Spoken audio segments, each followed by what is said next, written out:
All right. Yeah, I'm there. Okay. Okay. Go. How do we start this out? Okay, go. Go. Lord Jesus, be with us. Help us speak freely. Be calm. Hallelujah. No, I didn't speak in tongues. Okay. No, that was great. Okay, ready. Are you nervous? Yes, I'm so nervous. Why? You've done this a million times. It's me. You don't have to be nervous. It's me. Look out, 'cause here okay. Right. Where am I looking? Here? There? Just look there. Okay. No, look there. Okay. Yeah.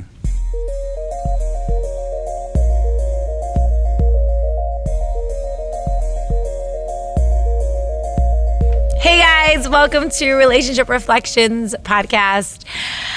I'm Lexi Rosado. I'm your host, and I'm here today with one of my besties. Can I call you a bestie? Yeah. This is Craig Derek Jones. Ladies and gentlemen, give it up. I'm snapping it up on the podcast mic. Hi, Craig. How are you? Great. How are you? We've had like a rough day. It's been bad today, man. Not gonna go into it, but it's been a bad day for both of us, man. Today's been a rough day. Had nothing to do with, Nothing to do with us. That's why we did this podcast still, because we're good. Well, as good as we can be, True, but today seems, Which one of your a million podcasts is this? Which one are we on? This one is the Relationship Reflections podcast because, first of all, what people don't know is you and I talk about relationships a lot. We do. Yeah, that's true. We do, and it's probably because if you ever do any video work with me or any work at all, I'm very real and honest. Yeah. And you guys get the director's cut. Like, you see my real life behind the scenes. Right, yeah, it's true. And so the emotions, the highs and lows, and the real relationship talks. It's like when you're in close proximity, we talk a lot. Yeah, we do. Wasn't always like that. It took a while, but... That's true. It's because of the spiritual warfare.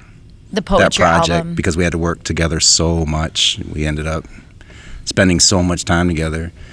I don't know if you realize this, but it was like at the beginning we'd work for like 2 hours and then talk for like a half hour. And then near the end it was like we'd work for a half hour and then talk for 2 hours. It was That's actually true. It kind of like flipped, I also think that project was probably the start of me using art and vulnerability cohesively. Yeah. Instead of like being a face in one place and then art separate, it was like all intermixed. I was proud of you because I know you were worried about curves and images and body image I and was. stuff, which I've never seen before, but you were worried about. But you just put it out there anyway. I mean, no one's seen it yet except for the 200 people that were in this room that saw it. But yeah. No, I was proud of you because you look great. Thank you. You look fantastic. But do you look like what Vogue magazine says you're supposed to look like? No, you look better. You look like a real person. Thanks, to me, Thank you. Yeah, I'm not a size 4. I'm not. I don't want that's women what to be Vogue size is 4. though. But that's the media that we're at now. But you're right. I don't even want realize anybody to be a size 4, You're man. right. Unless they're like, listen, if you're a unless size they're 4 though, we 4'3", respect you and love you. If they're 4'3", yeah, go ahead. Stop it. No, but I think that's a really good point. People probably don't know that I battled the insecurity in my body a lot in editing. Right. I was like, I don't know, that's too much leg, that's too much thigh, that's too much tummy. That wasn't you could edit this out, but it was like that. You're like, you're showing my butt. You're showing. You were my like, butt. that's not your butt. That's the side of your leg. You're like, no, that's my butt. That's my butt. Cut that out. I was like, that's a beautiful shot. I'm not cutting it out. It's like the one unpervy shot we shot. It is a beautiful shot. I did, yeah. We ended up montaging it. Like we put a No, I think we just moved me a little bit. We did, but we also put a fade over it.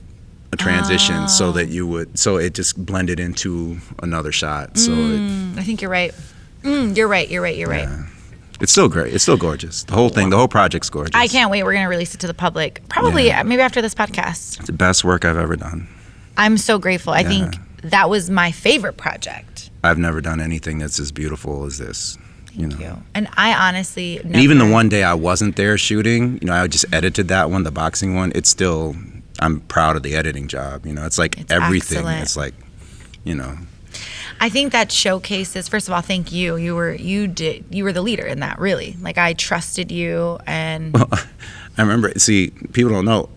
You only asked me to do one segment. Like before COVID, you're like, and I think you were going to have different people do different segments. And then after COVID, you were coming to me, hey, we're going to get started on that. Yeah. And then halfway through our conversation, like, you want me to shoot this whole thing? You're like, well, duh, of course. At that point, I was like, I want you to do all of it. Hire whoever you want. Here's the budget. But you're in charge. Thank you for paying me, by the way. I would have done it for free, but I'm glad that you paid me. Yeah, I respect you. And the work you do is art. It's a craft. It's a skill. It's years of work and training. It was cool, having all these people here to watch it on that big screen and to have them all be so moved by it, and strangers coming up, I am about strangers, but coming up to me and saying, that was so beautiful, you're so good at this. And I was like, so good. Thank you. Because even though you really love it, you don't know how people are gonna anytime as a creative you feel that way. Like, you're like, I hope people like it. Yeah. And I was like, even I know if you it's love beautiful. It, though. It's the most beautiful thing I've ever done, and they're gonna hate it. It's like you don't know. You have no idea. But it turned out okay. I also think that project taught me the importance of taking your time. Yeah, because I forced a lot of things. Like, I'm like, let's go, next deadline, let's go. Yeah, dude, it was like a year. It was a year of shooting and then like half a year of editing. Well, I was editing as we were going, yeah. But it was, we took our time, which was good. Because there was no deadline. It was like, let's just do it. But the poetry was recorded a year prior. So the truth is, this project has been 3 years in the making, because I first wrote those pieces. Yeah, like in 2019, right? Yes, then recorded some of them. Right. Like audio-wise. Ray Sean started working on music. Then by the time I was with you, it was like video. We had one of them shot. But it was but you know what's crazy too? That project, I loved the process. Because sometimes you're like rushing to get to the end, but I loved the process. Every video shoot, I look back, I had a blast. I loved working with you. I loved working with everybody. Right. And I think that's what got us close, actually. I would say that's the project we all got close. Yeah, we did. Because for me, it's like I work well with everyone. Yeah. But with you, it's different. It's like, there's an artistic connection that I don't normally have. I've had it like 3 times my whole life. You're one of them. I feel special. And because the first time I met you, just it was here. Annoyed the hell out of me, just like, I was like, leave me alone, I'm editing. Wait, was that the recording? No. Dom asked. No, okay. no, it was before then. You were just coming in. Hi, I'm Lex. You know how you are. Just hi. Shout to the whole room. I was like, I don't think I've met you. Who are you? And I'm like, you get out my face. But But you grew on me, of course. But when about a year later, because you just kept visiting. But then when Dom said, my boss, he was like, hey, can you film this promo? And we came in here with the green screen back there, and we did it. On the fly, no script, right. Made it on my phone that day. It just connected. Remember Abe was here helping, my buddy Abe, he was helping us. He Love was like, Abe. He's like, Shout dude, out. You two worked so well together. He told me this. You were great with the talent. It's like, no, I didn't mean that. It's just something that happens, like a tuning fork goes on. Yeah. And then everything we worked on after that, it was like that. So it was easy. There was a grace. Yeah. There was a grace.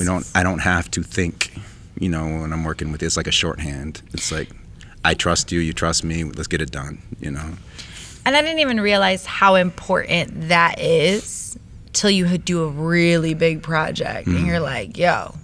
Because there's stuff you can't explain. I'm just like, I don't know what I want, but I trust you. Like, that happened a lot in spiritual warfare. It's because you gave me the parameters and then you just trusted me to go in there and do what you needed without screwing it up. It was never my project. I just interpreted what you wanted. And you would say, I want this, I want this, I want this. And then I'd fill it in with other stuff, but within the parameters, I loved working with you. That's why it worked. I still love working with you. I'm trying to have you work with me every project. I've recently stopped working so much freelance, so, I can work more with you. So I can snag you. Yeah. Okay, let's get into the real deal stuff. So throughout working together, we've been able to share creatively. I'm glad we got to talk about that project. Right. Is there anything else you want to say about spiritual warfare? No. Okay.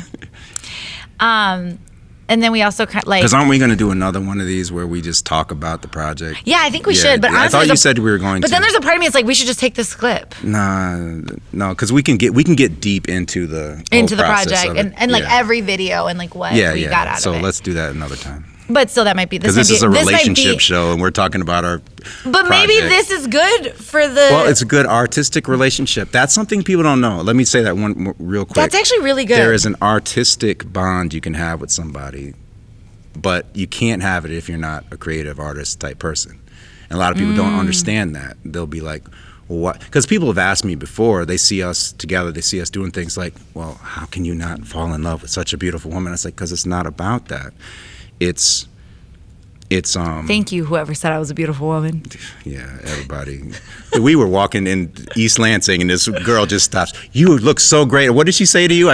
She said something. I don't even remember. And you were just like, thank you. And we just kept going. Oh my goodness, stop. We walk down the street, a woman shouts at her like, oh, you look great. You look gorgeous. Today, or something like that. A guy bought my coffee at a... See, that's QD. that. I said, I'll take my blessing. And then he was like, can I get your number though? I was like, no, sir. He's like, but are you dating some? No, sir. No, thank you. But he was very kind. Right. Shout out to you. I forgot your name. But...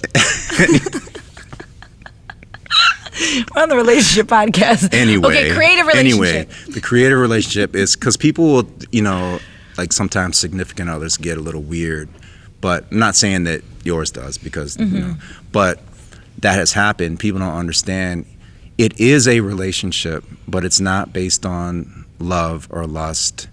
It is a love, but it's not coming from the same place. It's not something you're going to have unless you are actively, I think, working in the field of being creative. Being a creative, that's a really There is an good artistic point. bond that happens. And it is a form of love, but it's not, it's a relationship. Yeah. But it's not based on kissing and dating and hugging or any of that. It's based on this thing, it's a common vision. Right.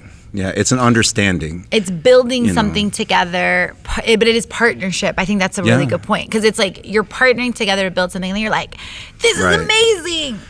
You're creating, you're creating life, really. I mean, you're creating what you take where there was nothing. An idea. You're creating something. You take something from your brain and both hands and make something. And I think that is really true. It creates a bond because you're bringing something to life. And if you're good at it together like we are, and don't have to really work so hard. It just it's hard work, but it doesn't feel like it because we find that common goal. That's a really interesting topic to talk about is creative relationships because I think about running my business and I have really good relationships with like my web designer, my graphic designer, our videographers, but there's something, it's still different than when you're partnering on a creative project that involves two visionaries in the same project. Yeah, I was surprised at how much you allowed me to Trusted be you? a part of the creative. Like it was like when I stepped creative into ownership? it. When I stepped in it, you knew what you wanted, but then you kind of incorporate. Like you wanted me to also steer it a little bit with you. It was for sure. It's almost like, I guess the best analogy, and I'm not a painter, is like I knew there was this size canvas I wanted. Right. I knew there was like these 4 colors I wanted, but I was really open to whatever colors you wanted. When you trust somebody and you really like their style, I think that was part of the fun. But I think that's why this is my favorite project too, though, that I've ever done, because it was so much better than what I pictured because I was willing to say, hey, this entire canvas doesn't have to look like the way I think it looks. What do you think? That's interesting. I like it. And I'm surprised that you were surprised that I gave you such creative freedom. Because I normally have 2 modes with creative endeavors when it comes to filmmaking. It's either I'm directing and I'm in charge, and everybody kind of, does what I want, or I'm there to help the director and I do whatever they want. This was submitting to somebody else. This was different. I don't really have an in-between. I'm not a collaborator, but I am with you. Yeah. But I can't do it with anybody else. It's I either got to be in charge or I got to be doing what with any other artist, you're not a collaborator? No, but I'll be helping. Whoa. I'll help them. Whoa, I feel special. Like with Will when he directs his movie. My goal is to help him get what he wants. Right. And he's very clear about what he wants. Submissive. Well, sometimes he's like, I don't know. And so then I'll come up with a shot. He's like, oh, remember he said, that's why you bring Craig to the shoot, because he'll think of a shot like that. Because he, and that's great. But it's like, is this what you want? I want to get you what you want. If I'm the director, I know what I want. I have the whole thing edited in my head already. I know what I need to get. I don't have time to be having you tell me what, because I'm a self-contained thing like that. When you work for me, you just do what I say, and then we're done. But when you're a collaborator, which I don't know how to do very well, but with you, I do. You're taking my ideas, you're taking your ideas, and we're painting this canvas together, sewing this video project together. I think that's my no, it's not my favorite way to work. I was about to lie. I was about to be like, that's my favorite way to work. But no, because it's true. When you collaborate with people, it gets hard. Yeah, you have differing visions. But it's just a relationship thing. If you can have that artistic bond and relationship, that is worth working at. Because there were some times we butted heads a little bit, but it was always friendly and fun. It never got. I don't even remember butting heads. It was in the editing room because you would just be like. It was mainly. I don't like my here. butt. You should move this here. Yes! And I'm like, one time you said, I feel like that should be later. I was like, it's at the end of the clip. And you were like, oh, I guess it can't be later. I was like. If that's all that bothered you, praise God, hallelujah. Yeah, it was just a few things. Well, I remember many hours but I had to explain together. it to you though, because you were like, we'll just move this, move that. I said, look, when you write a poem, you can be like, good. oh, I really like this line, put it there. Well, no, then it doesn't make sense anymore. That's what an edit is, a good edit. The creatives out there are like really nodding their heads because they're like totally get it, and it's true. You didn't know that, but now you do. So And I think that's also another thing too. In order to be, because I'm thinking, what would it take in order for people to be good collaborators? I think what it takes to be a good collaborator is honesty. So we didn't put stuff underneath the rug, and now you're hostile or you're upset with each other. I also think you have to assume that people want what's best for you. So I just assume Craig wants this to look just as good as I want it to look. Oh good. Yeah, definitely. So it's not about egos. It's about. We both want a good product. Right. So honesty, we both want to trust, but then I think communication. I think we do communicate. Yeah. We do communicate. Yeah, you talk a lot.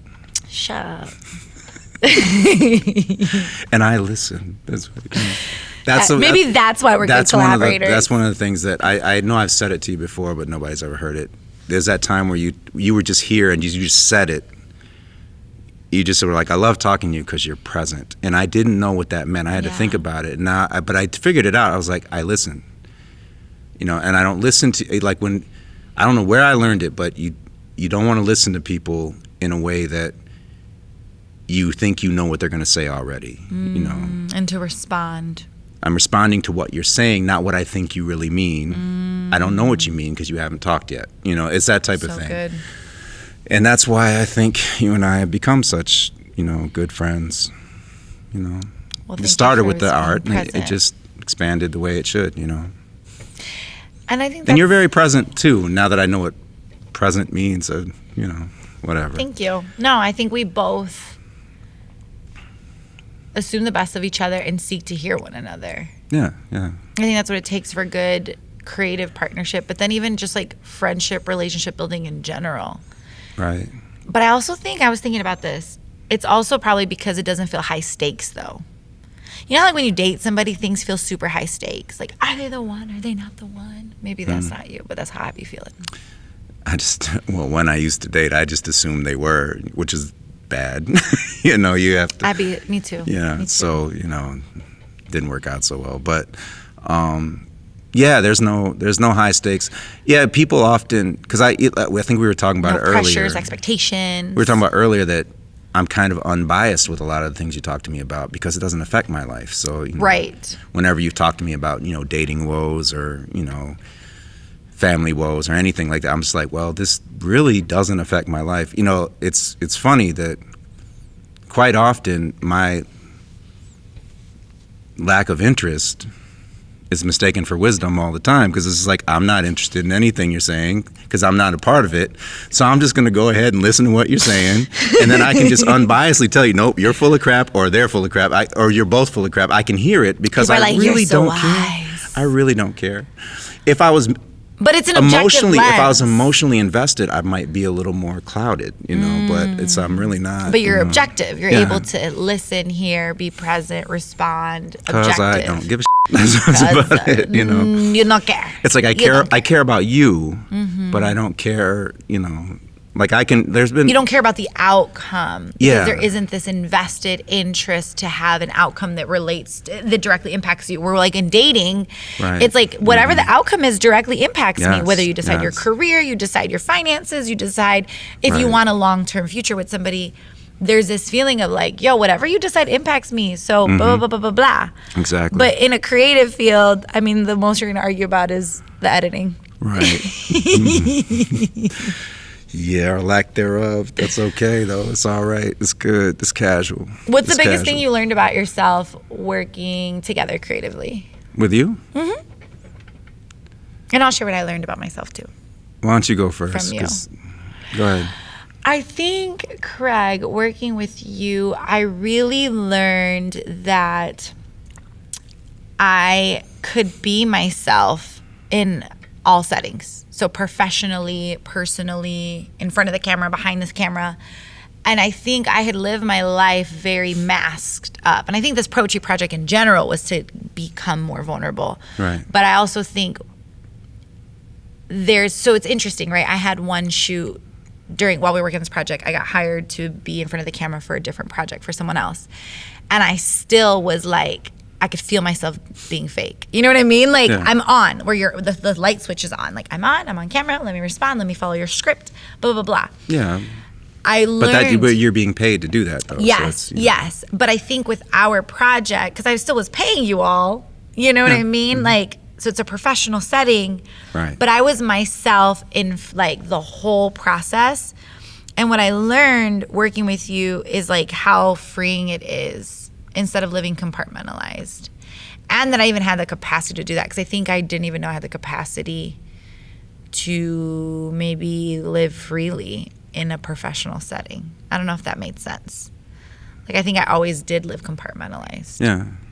And this was there was really no way to do it and stay compartmentalized, because it was so raw. I mean, it was hard. The shoots were difficult. They were, in confined spaces, and it was difficult to shoot all that stuff, really. Everything we shot was hard. Even the apartment thing was difficult. That's my favorite one, by the way. The one in your daughter's apartment with the cat. The cat that I'm allergic to. No one needs to know that. My dad saw it. I didn't say this. A side note, when in Florida, I was like, Dad, I got to show you this project before we release it. And I was like showing him all of them. And my dad's the creative. He was a DJ growing up, and then worked at the post office when I was born. Right. He was like, you're allergic to cats. And I was like, I know, Dad, but not everybody knows that. Yeah, but Craig loves this cat. And I even pet the cat. I didn't ask you to pet the cat. But it was right there. That cat wouldn't leave me alone. It worked. The cat was like, hi, Lexi. Yeah. And then it bit you. I was like. It was a nip. It was a love nip. Yeah, but you were like, I don't want this cat to bite me. But, I just liked the vibe of it. It was a cool... And because it was so difficult to shoot, the lighting is great. Because it's all in one room. Yeah. And then I had these ideas. I was like, I want a time lapse. And you were like, okay. It worked. People love that, the time lapse part. I don't. I think it looks terrible. But really? Yeah, it's me. Really? Yeah, but it's okay. I feel like of all the videos we did, that one was really personal for like family, like my family, like when they saw the photos of me as a little kid, or my pajamas. Those pajamas are from my grandma. They actually have a C. Right. Consuelo. I felt like it was the most vulnerable of everything that we did, because because it was really your genius. You were like, okay, I'm gonna start looking kind of ratchet, makeup. And then by the end build it up to Jared. Our buddy Jared. When he was watching it, when I was showing it on the screen before we premiered it, he was like, oh, that's the shot right there, because there was one where you were like just about ready to put on everything. Mm-hmm. He's like, he was moved by that shot, because he was like, dude, that's so real. That's like what women have to go through. They have to go from that to this because the world tells them they have to be pretty all the time, you know. But what I liked about it is, yes, the world tells you have to look pretty, but you could also convey that you like being pretty sometimes. You like to do yourself Get ready. up. And, that it's not 100% just forced covering on up. you. It's right. like, you know, like, no, I want to feel good about myself, and this makes me feel good, so I'm going to do it. I really love the way that edit and the way the shoot really conveyed that. Well, good job. You shot it and edited it, son. Yeah. That was good stuff. That was you. Good stuff. It was a lot of fun. You still didn't answer the question, what did you learn about yourself? About myself? Doing the project or working? Well, I know you wanted to be like I don't want to upset you. Because you were like, oh, what did you learn working with me? And I was like, well... About yourself, though. But if you want to talk about me... But it wasn't because I was working with you. It was something that happened during the shoot. Yeah. It doesn't have to be about me. Okay, all right. I was like you wanted this cathartic moment where it's like, because I worked with you specifically, this happened to me. I don't have that moment. Mainly, like, if you have not used to collaborating, I guess, what did you learn about yourself in the collaboration process? I didn't realize that was happening until it was done. I didn't even think about it. Because of that connection, because we just work so well together, and because... It's just seamless. You know, because, it just didn't really bother me. You know, I didn't think about it until later. Yeah. You know, I did that interview with Jerry about a year ago. I talked about it there, where it was like, your project was the first time I really felt like I knew what I was doing. Because I've won awards for cinematography, I've, you know, all kinds of stuff, but I never felt like I really knew it all. Because sometimes I would shoot stuff and it would be bad, but I'm just creative enough to make it work in the edit, you know. This one, every shot, I got what I wanted. Yeah. I was able to dial in every, you know, knob and, you know, everything that everything that I was able to do, that I was trained to do for years, I knew how to do, and I could do it. You were so good. And I didn't have to think about it. We were in a lake. I got water up to here, and I'm like, okay. You know, it's like crazy. I was only going to go to my knees in that lake, ended up going up to here, but you were in it. Yeah, that's beautiful though. It turned out really good. Hey, QD, if you want to be our next sponsor, I'll drink your coffee all day. Actually, let me ask Blue Owl. No, or Foster. Let me stop. Okay, let me stop. Come on now. But QD stays open late. See, there you go. It's Yeah, people have no idea what time it is that we're recording, but it's okay. It's late. It's very late. We made it through our day to get here, though. Yes, we did. I had a bad day, and I know you did. So, I didn't even tell you what happened to me. What happened? I'm not telling you in front of the camera. This is personal. But okay, fine. You done saw my personal. No comment. We all go through it. No comment. No judgments from me. I know. It all happens. I don't think anybody's bad here. Just.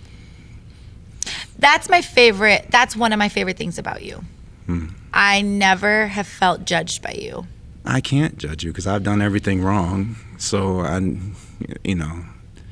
if I've done all the things wrong in life that there are to do, I can't be judging other people. You know, it's not really my place to judge people. I mean, if you came in here and told me you want to go kill a bunch of baby seals or something, I'm gonna judge you. You know, baby seals? Yeah. Okay. So I'm going to Antarctica and I'm gonna kill a bunch of seals because I want to. I'm gonna be like, Lord Jesus, we're done. We're done. Yeah, you know. So you have to go to extremes for me to judge you, basically. No, but I feel like even behind the scenes, I would be like, okay, can I be real? Like that's my line of I'm about to be vulnerable. Can I be real for a second? But it doesn't, like there was no facial exchange. Like you just be like you create a space where like all of me was welcome. Yeah. And I think I didn't even know I needed that to heal. I know. I know. I do call you out sometimes. But I give you permission. Sometimes you're like, you know, I was like, you're going down the wrong road there. You need to. I listen. Back, you know, I suggest that you come back. I listen? You're gonna do what typically, you do. You do now.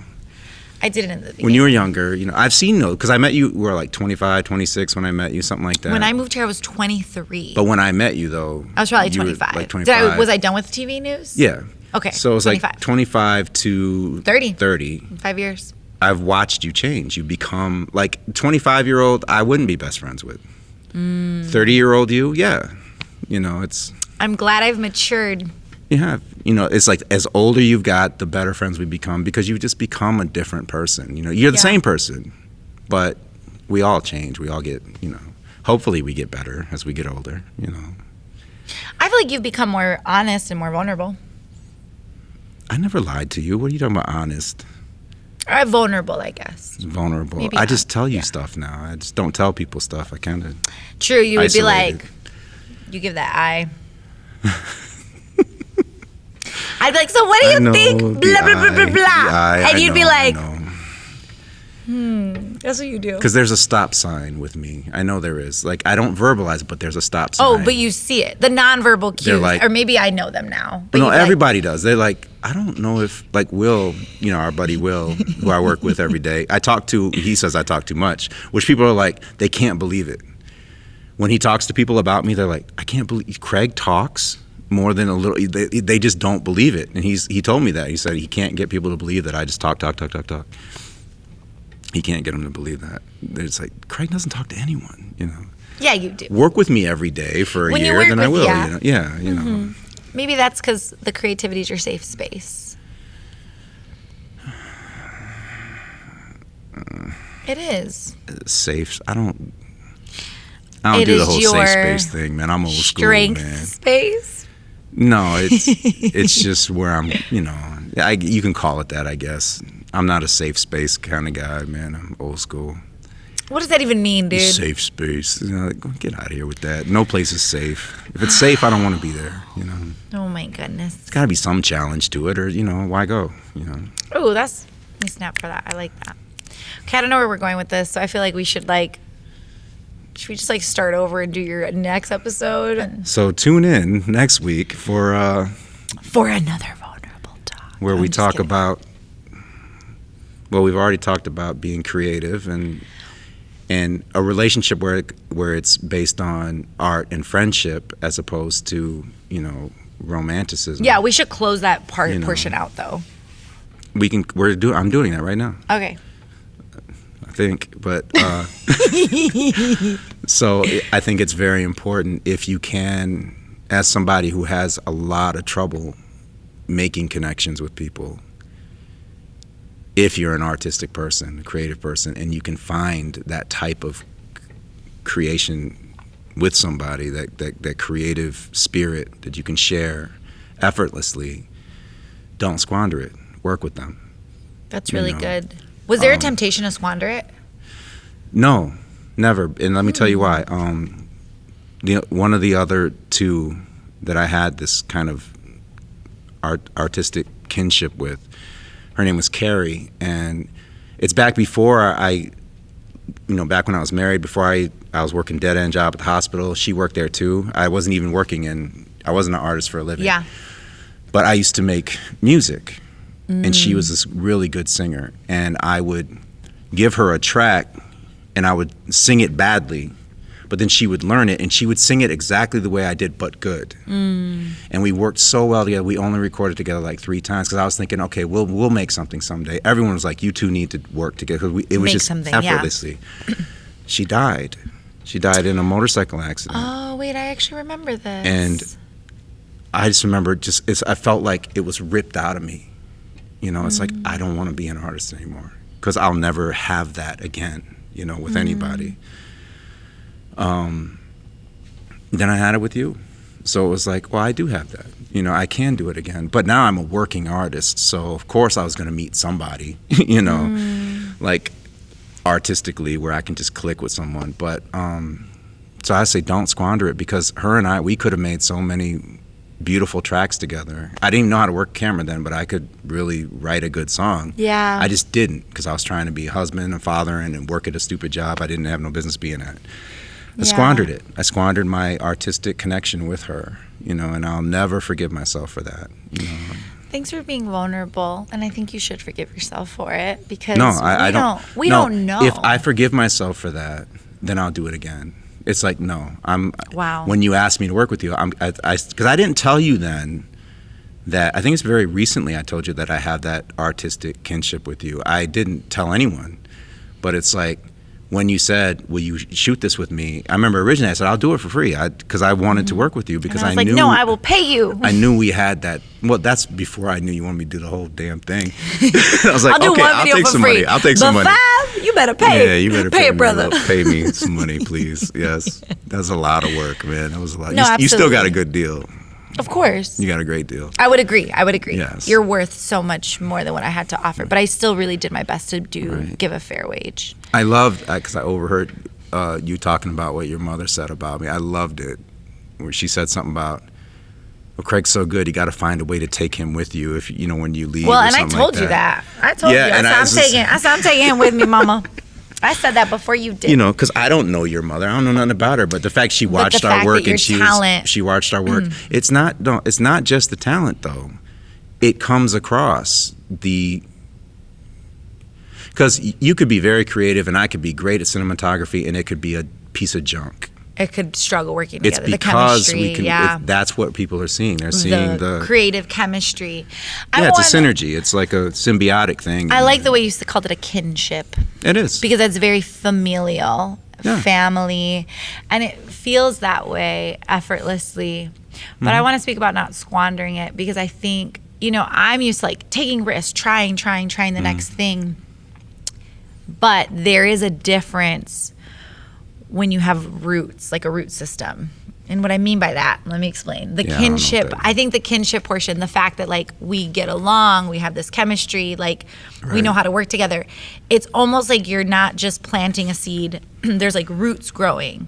So now when things are getting hard, now we're 6 months into the project, now we're rescheduling things, now there's a weather change, now you're like growing this plant. Right. And there's a root system. And I think like, there's something really valuable about longevity with somebody when you partner with them, not just like a one-off project. Because I feel like I do take a lot of risk, and I'm like, let's take the project, let's do this, let's do that, let's do that. But like, yeah, I don't like doing that anymore. I like to work with people I know. Yes. That I know. Every person I brought on board, when I needed crew, there were always people that were top notch. Yes. And there are people that you knew too. It's like I Yes. didn't bring in any strangers. But I think that's it. You get better together. Yeah.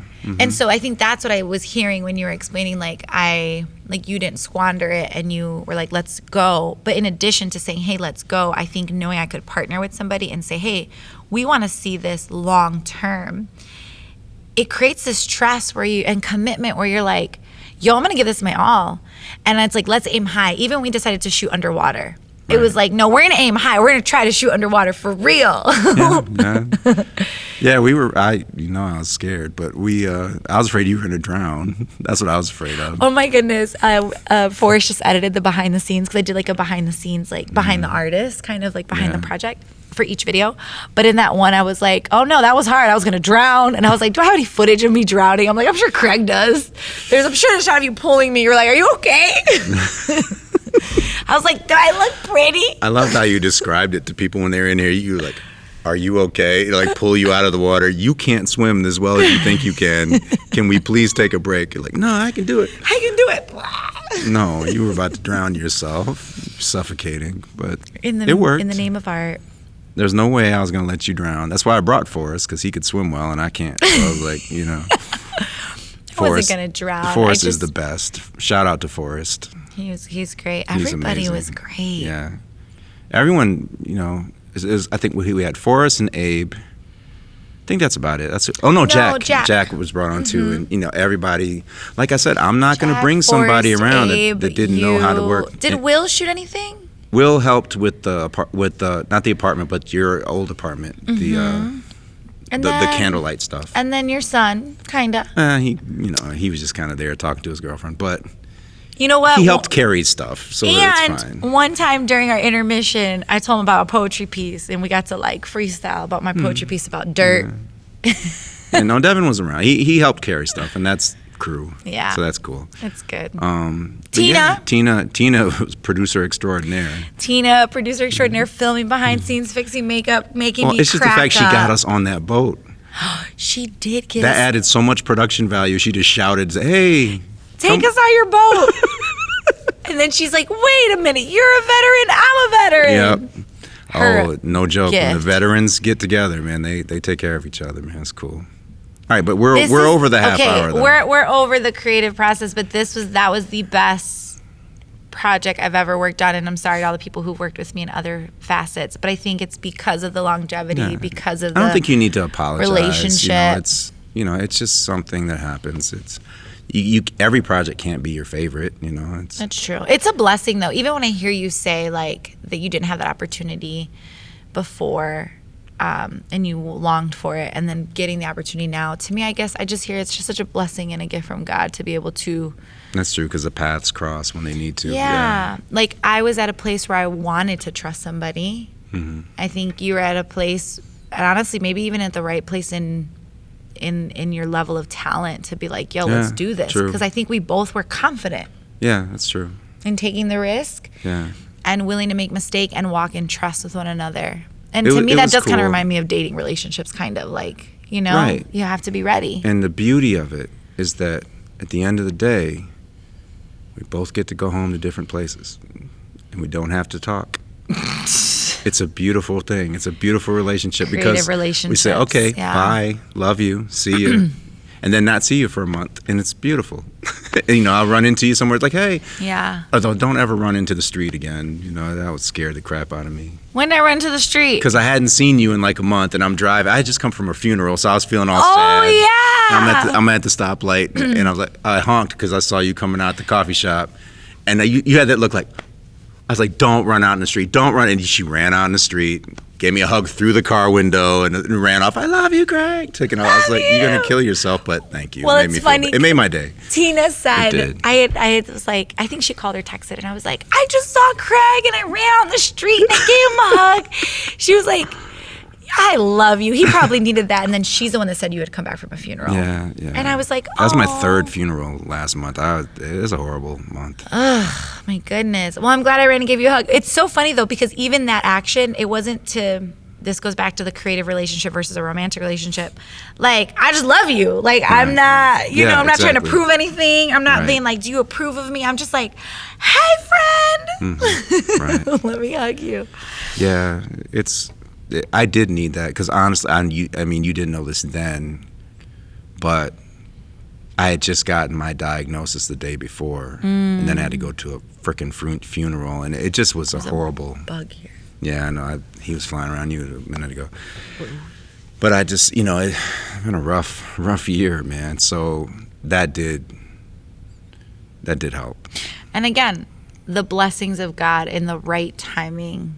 Receiving from the right people. Right.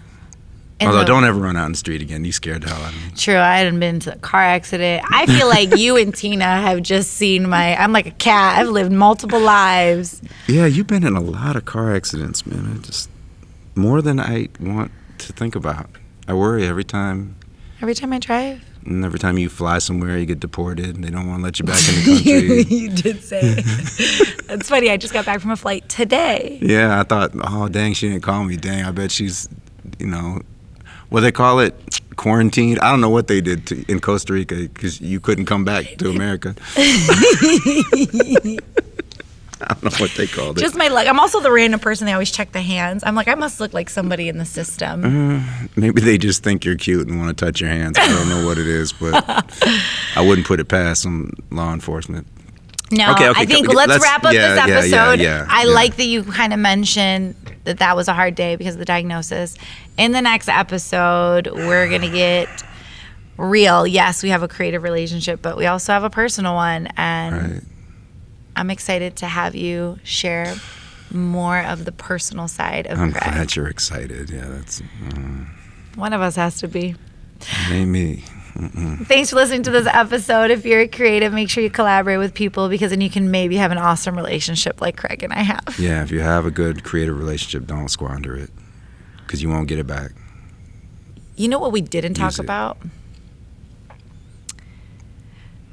People shouldn't, never mind. Okay. I was going to say, people, what happens when you're creative and then people, cross the romantic one.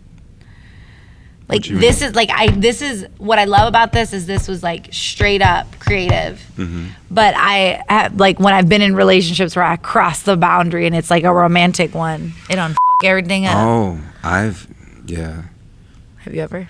Well, no, for me, it's like they're muses. Like, there'll be a muse who inspires me to, that's not what I have with you, but there'll be a muse who just will make me want to, it used to be music, make me want to write a bunch of songs. And I would make the mistake of dating them when I shouldn't have. It was better to just have that longing for someone and then let them go off and change their relationship status. It'd be better because that's happened so many times. But it's like, it's better to let that happen, to just use them as the muse. And since I've been writing a lot of music lately, it's like it's helped, Instead of crossing that boundary. Yeah. For wanting more. Because I thought I was in love with them, but I wasn't. They were just inspiring the artistic part of me, and I shouldn't have dated, but I did, and it didn't end well. I crossed a boundary like that once with somebody. But now we're friends, which is healthy, I think. I'm not friends with them. But we should have been friends back then. But if it weren't for them, I wouldn't have gotten back into poetry. Oh, well, that's good.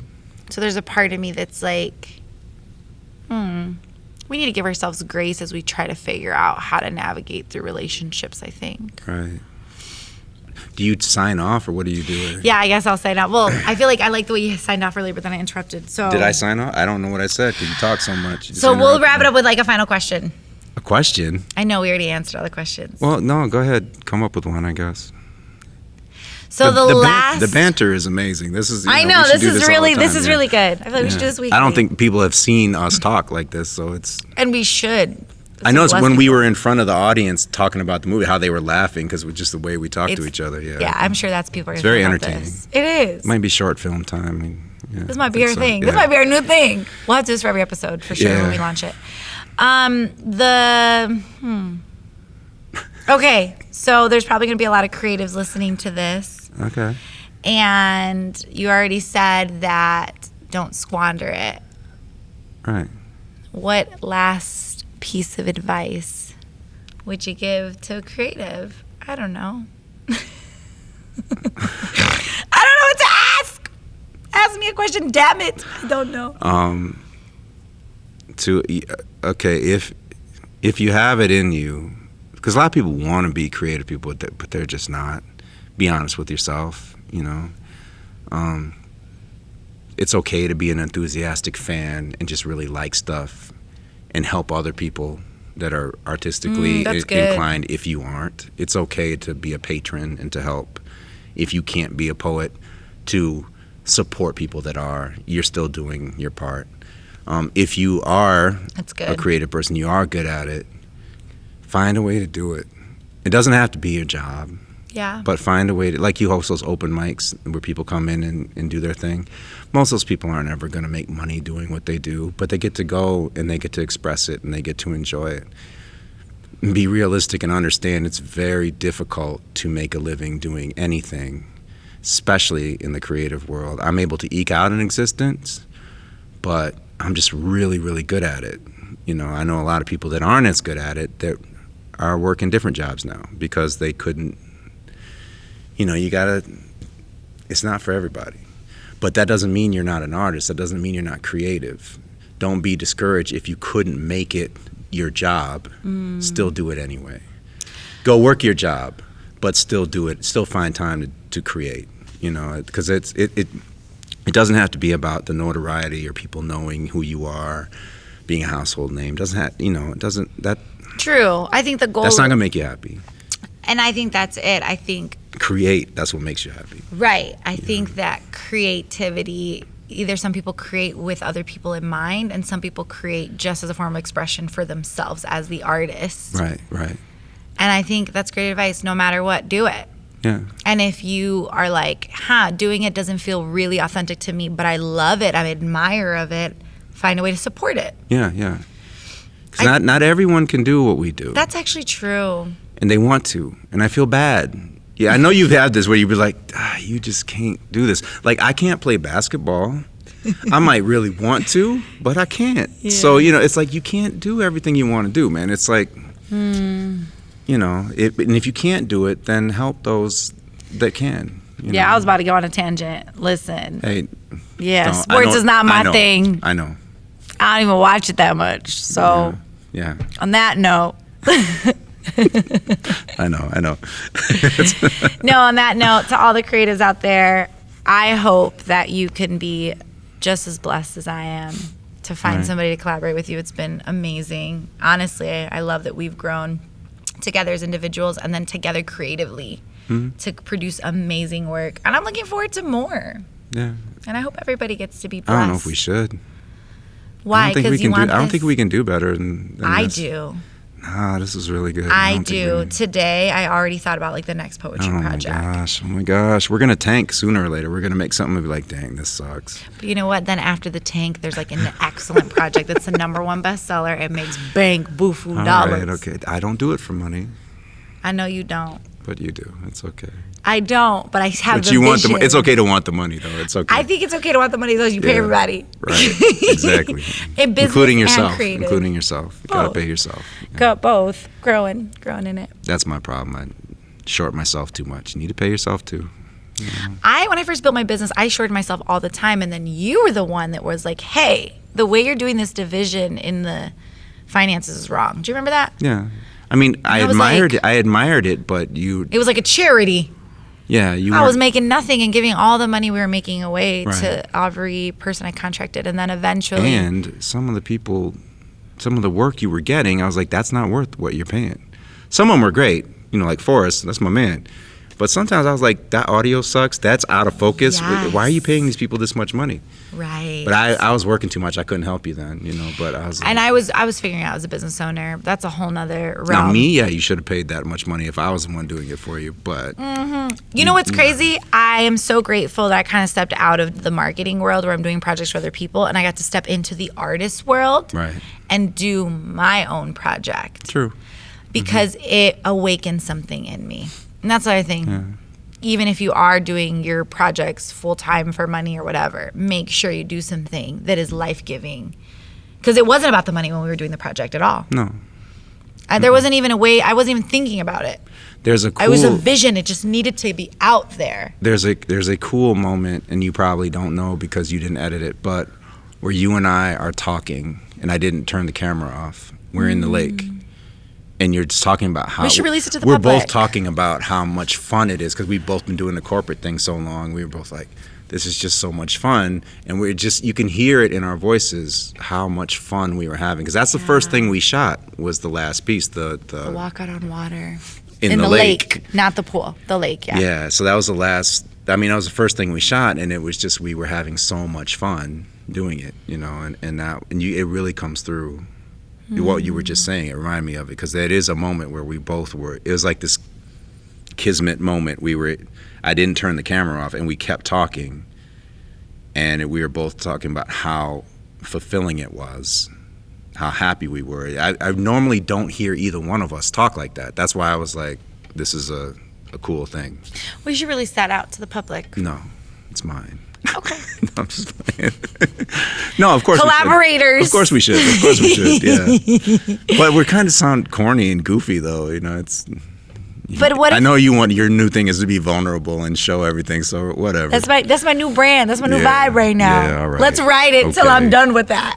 Let's ride it till I'm done. Yeah. Okay, guys, we're done with this episode. We love you. Peace out.